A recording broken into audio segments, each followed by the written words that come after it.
যুক্তরাষ্ট্রের president Donald Trump আবারও চাপে ফেললেন ভারতকে। 50% শুল্ক আরোপের পর এবার একেবারে স্পষ্ট জানিয়ে দিলেন, শুল্ক না কমা পর্যন্ত ভারতের সঙ্গে কোনো বাণিজ্য আলোচনা নয়। ওভাল অফিসে ট্রাম্প বলেন, না, এটা সমাধান হওয়ার আগে কিছুই হবে না।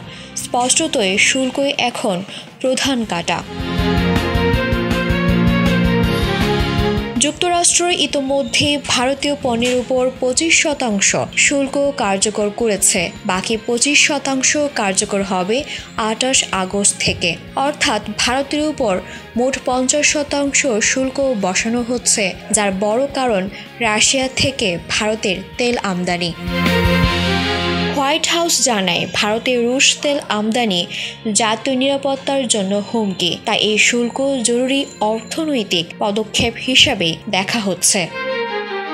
এদিকে প্রতিক্রিয়ায় ভারতের প্রধানমন্ত্রী নরেন্দ্র মোদী জানিয়ে দিয়েছেন, ভারত এক চুলও পিছাবে না। দিল্লির MS স্বামীনাথন সম্মেলনে মোদী বলেন, আমাদের কাছে কৃষকের স্বার্থই সবার আগে। আমরা প্রস্তুত যে কোনো মূল্য দিতে।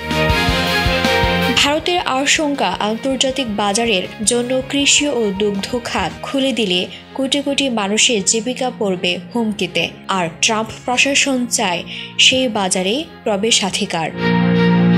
উভয় দেশই এখন জাতীয় স্বার্থে অনড়। ফলে বাণিজ্য উত্তেজনা আগামী দিনে আরও বাড়তে পারে, বিশেষ করে যখন ভূ রাজনৈতিক প্রতিযোগিতা আর তেলকেন্দ্রিক শাস্তি নীতির তীর এখন এশিয়ার দিকেই ছুটছে।